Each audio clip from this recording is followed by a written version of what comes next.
Hello friends, ಇವತ್ತು ನಾವು ನೋಡೋಣ ನಮ್ಮ ಫೋನಿನಲ್ಲಿ XUV700 ಕಾರ್ನ ಸ್ಟಾರ್ಟ್ ಮಾಡೋದು. ಫಸ್ಟು ಈ ಆ್ಯಪನ್ನು ಓಪನ್ ಮಾಡಿ. XUV700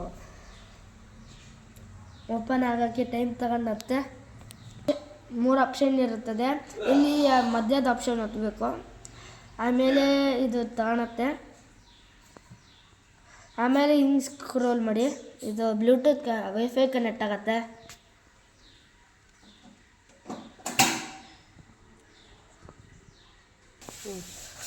ಈಗ ನೋಡ್ಬೋದು ನೀವು ಈ ಸ್ಟಾರ್ಟ್ ಆಪ್ಷನ್ನು ಮತ್ತು ವಿಂಡೋ ಓಪನ್ನು, ಕ್ಲೈಮೇಟ್ ಸೆಟ್ಟಿಂಗು, ಆಮೇಲೆ ಸ್ಟಾಪ್ ಇಂಜಿನ್ನು, ಸೆಂಟ್ರಲ್ ಲಾಕು ಮತ್ತು ಹೆಡ್ ಲ್ಯಾಂಪು, ಆಮೇಲೆ ಸನ್ರೂಫ್ ಓಪನ್ ಮಾಡೋದು, ಆಮೇಲೆ ಹಾರ್ನು ಮತ್ತು ಹೆಡ್ಲೈಟು, ಆಮೇಲೆ ಇದು ಇಂತಹ ಅಷ್ಟೊಂದು ಆಪ್ಷನ್ ಇದೆ.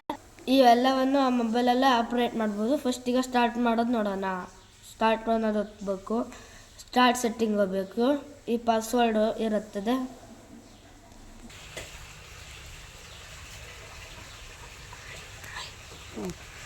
ಈ ಪಾಸ್ವರ್ಡನ್ನು ಒತ್ತಾದ್ಮೇಲೆ ಈಗ ಕಾರ್ ಸ್ಟಾರ್ಟ್ ಆಗುತ್ತೆ. ನೋಡ್ಬೋದು ಸ್ಟಾರ್ಟ್ ಆಯಿತು. ನೀವೇ ನೋಡ್ಬೋದು, ಎಷ್ಟು ಕ್ರೇಜಿ ಇದೆ ಅಲ್ಲ.